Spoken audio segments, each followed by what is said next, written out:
반갑습니다. 욥기 말씀 계속 나누고 있습니다. 욥기 오늘 23장은 욥의 변론이에요. 욥의 친구 세 사람 누구죠? 엘리바스, 빌닷, 소발. 이 세 친구들이 욥에게 위로를 하기 위해 찾아왔지만 위로를 준 것이 아니라 상처를 줬습니다. 왜냐하면 욥을 깊이 이해하지 못했기 때문이에요.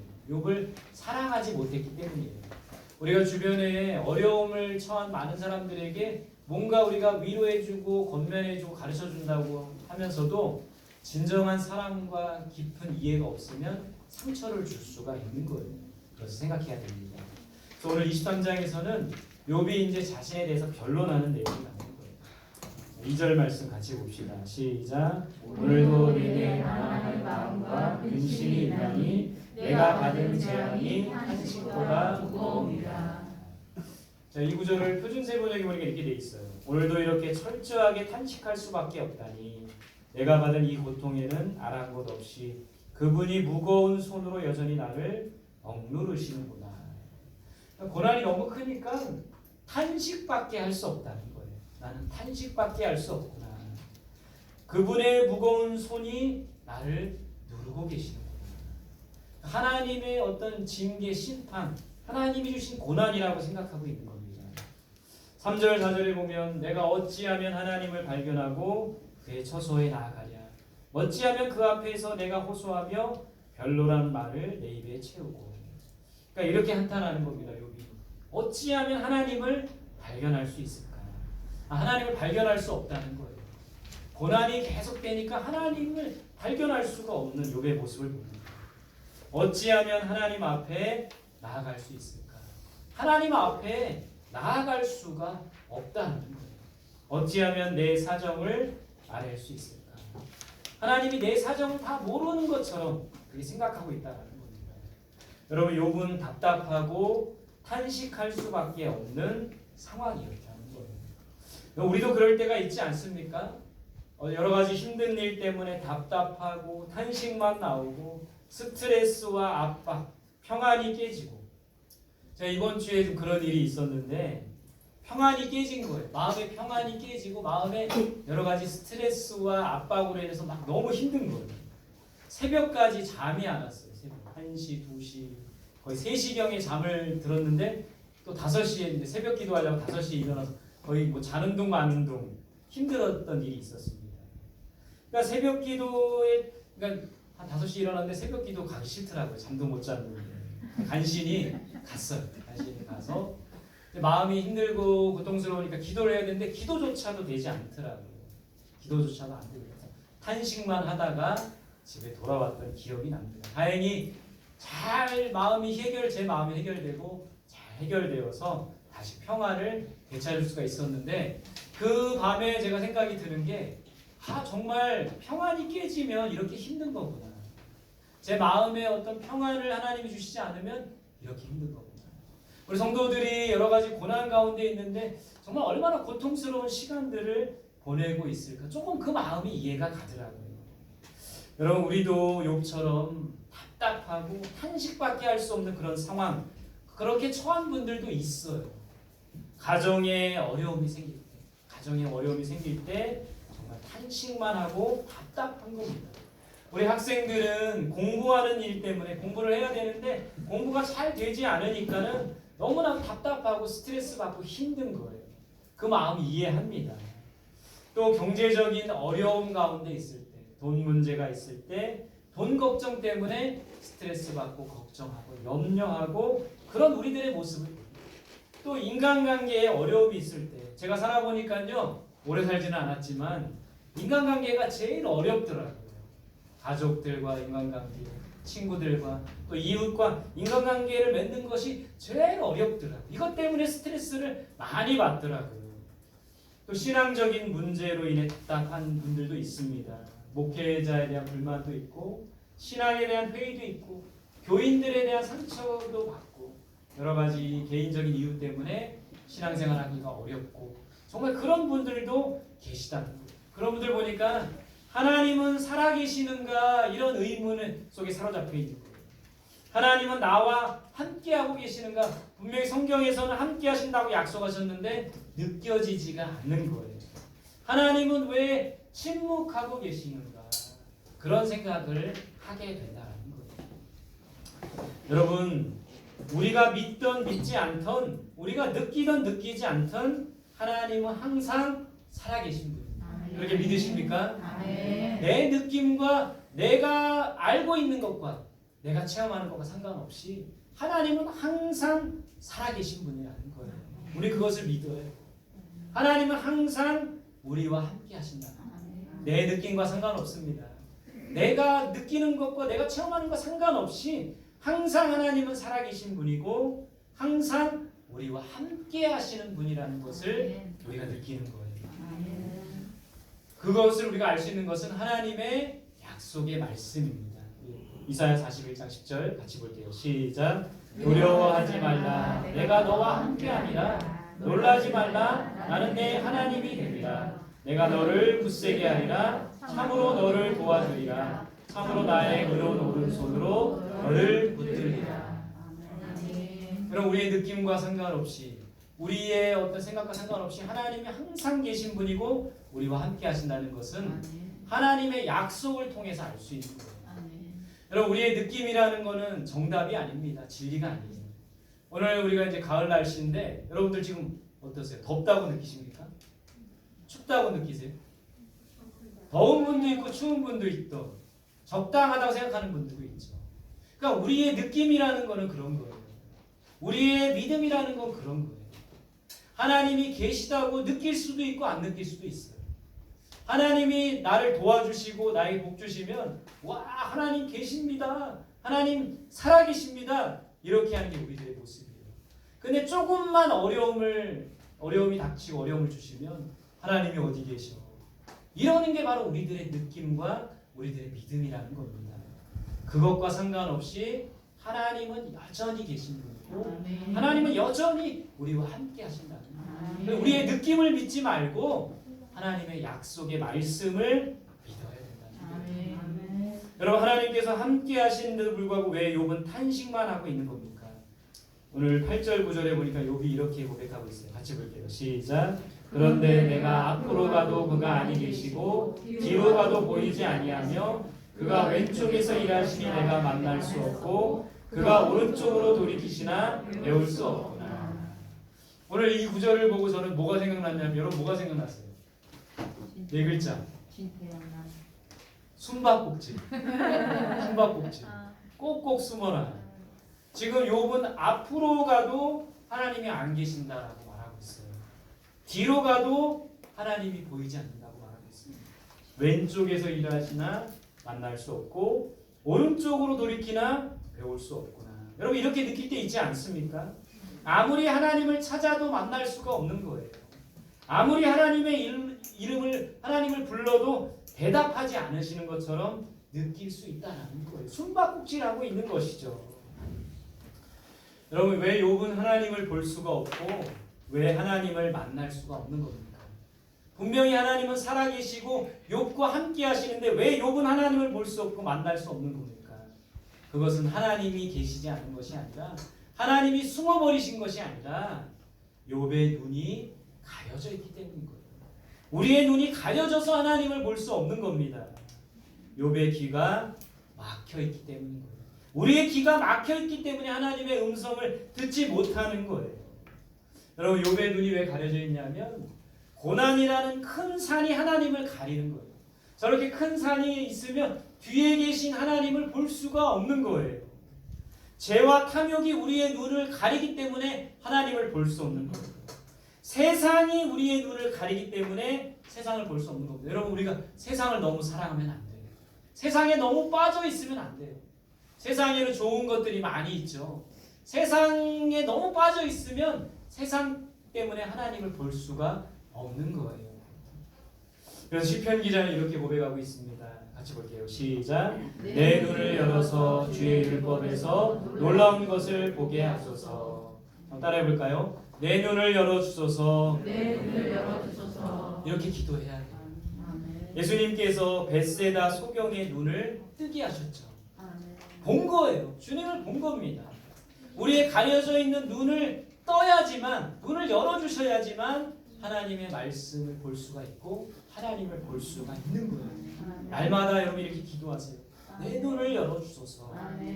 욥기 36장 10절입니다. 시작. 그들의 귀를 열어 교훈을 듣게 하시며 명하여 죄악에서 돌이키게 하시나니. 귀를 열어 하나님의 말씀을 들어야지만 우리가 죄악에서 돌이킬 수 있는 거거든요.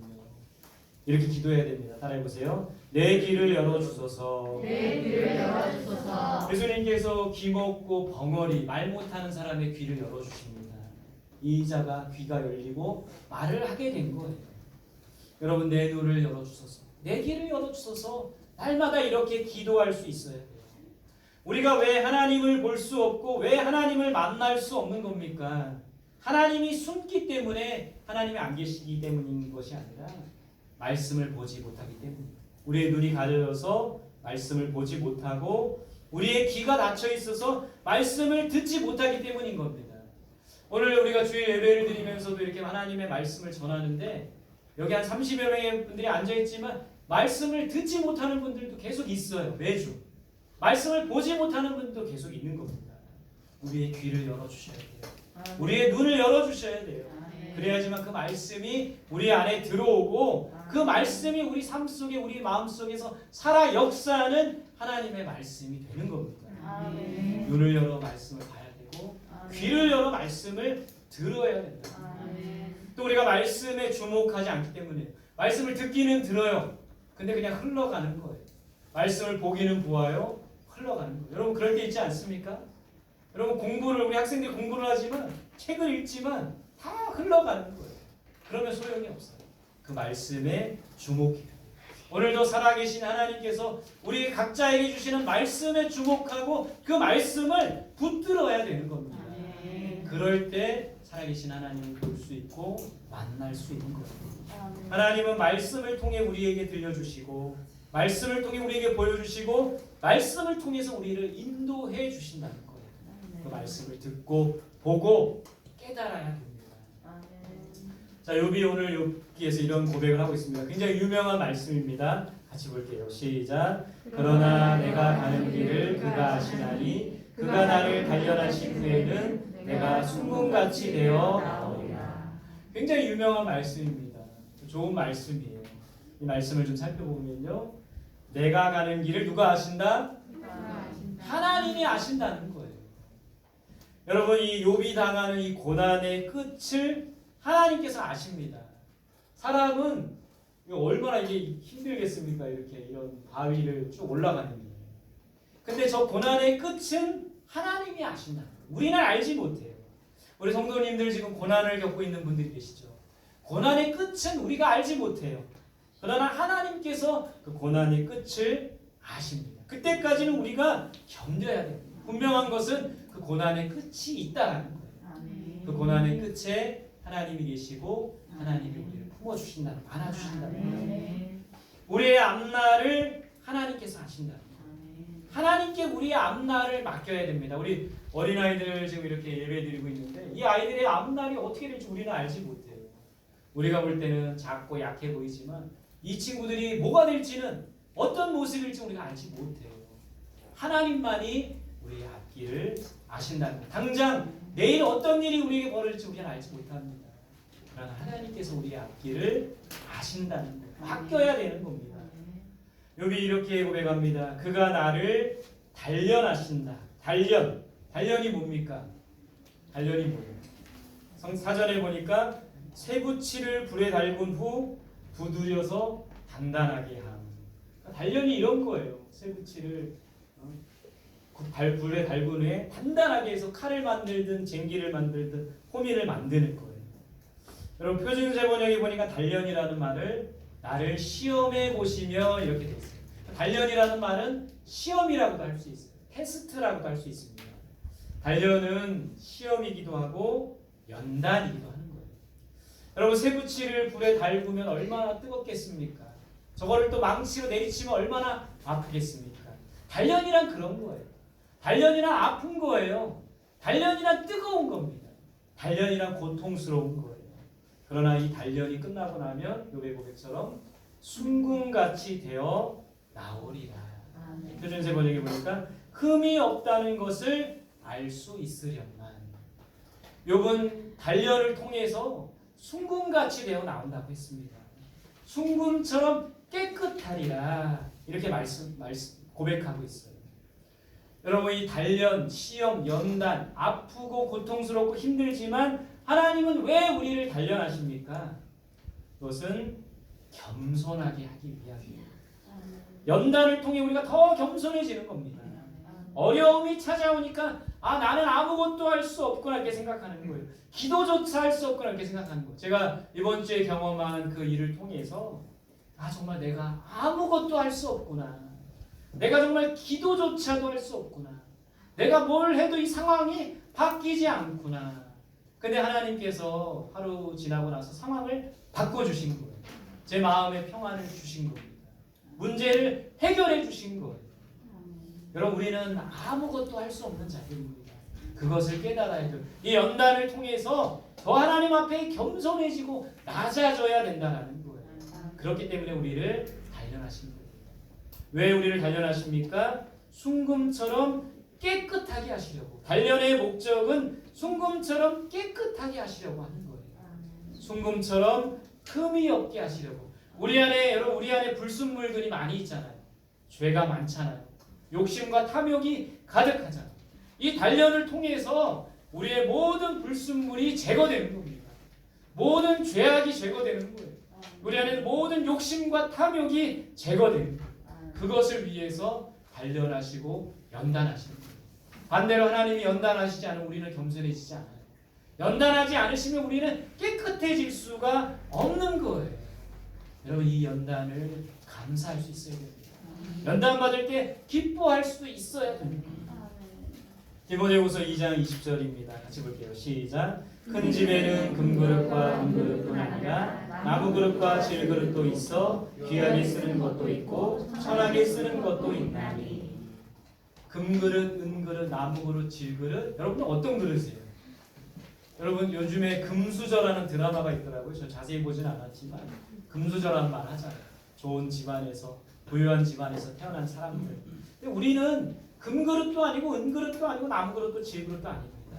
그러나 누구든지 이런 것에 자기를 깨끗하게 하면 귀 쓰는 그릇이 되어 주인의 쓰심에 합당하여 모든 선한 일에 준비하게 되자.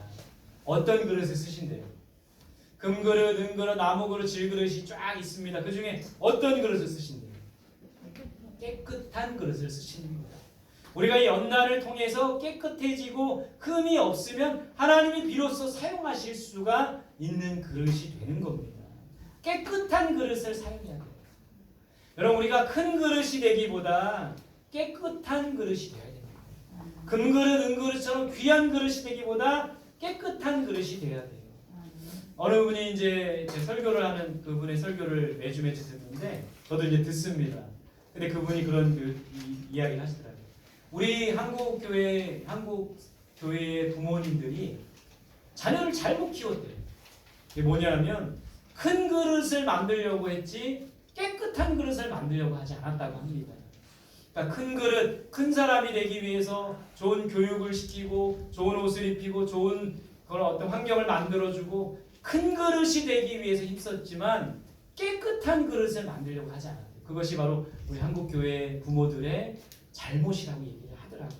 정말 그렇습니다. 우리가 지금부터라도 우리 자녀들이 큰 그릇 되려고 하기보다는 깨끗한 그릇 되기를 힘써야 되는 거예요. 우리 성도님들이 큰 그릇, 금그릇, 은그릇, 귀한 그릇이 되기보다는 깨끗한 그릇이 되도록 힘써야 되는 거예요. 깨끗한 그릇을 사용하시는 겁니다. 마지막 결론입니다. 그렇다면 깨끗한 그릇이 되기 위해서는 깨끗한 사람이 되기 위해서는 어떻게 해야 됩니까? 그렇게 따라합시다. 단련을 잘 받아야 한다. 여러분 지금은 힘들지만 지금 여러분들이 처한 고난이 고통이 힘들지만 단련 후에 순금과 같이 되어 나오리라. 이 약속의 말씀을 믿고 우리가 단련을 잘 받아야지만 깨끗한 그릇이 될 수 있습니다. 지금의 이 고통과 고난을 믿음으로 잘 이겨나갈 수 있기를 간절히 소망합니다. 자, 두 번째 따라합시다. 죄를 멀리해야 한다. 여러분 우리가 깨끗한 그릇이 되려면 죄를 멀리해야 됩니다. 여러분들 잘 아시죠? 내 죄악이 뭔지, 내 부족함이 뭔지 잘 아시죠? 내 욕심과 탐욕이 뭔지 잘 아시죠? 날마다 하나님 앞에 회개해야 됩니다. 죄를 버려야 되는 거예요. 은밀한 죄, 하나님과 나만이 아는 죄, 사람들은 모르는 죄, 그 죄를 멀리하고 버려야 돼요. 그래야지만 깨끗한 그릇이 될 수가 있습니다. 절대 죄를 갖고는 깨끗한 그릇이 될 수 없는 거예요. 날마다 죄를 버려야 합니다. 세 번째 따라합시다. 말씀을 가까이 해야 한다. 말씀을 가까이 해야 한다. 하나님의 말씀이 우리의 심령을 깨끗이 한다고 했습니다. 말씀을 가까이 하고 말씀을 듣고 말씀으로 충만할 때 우리가 깨끗한 그릇이 될 수 있다라는 겁니다. 여러분 우리에게 주신 고난을 잘 견디고 죄를 멀리하고 하나님의 말씀을 가까이 하여 깨끗한 그릇이 될 수 있기를 바랍니다. 오늘 우리에게 주시는 이 연단, 단련의 목적은 우리를 겸손하게 하기 위함이에요. 우리를 깨끗하게 하기 위함입니다. 우리를 정결하게 하기 위함이라는 거예요. 고난을 잘 견디고 죄를 멀리하고 말씀을 가까이 하는 우리 성원교회 성도들이 되시기를 간절히 소망합니다. 아멘. 여기 예배하는 모든 분들이 되시기를 간절히 소망합니다. 아멘. 할렐루야. 아멘. 깨끗한 그릇이 되세요. 아멘. 큰 그릇 말고 깨끗한 그릇이 되시기 바랍니다. 아멘.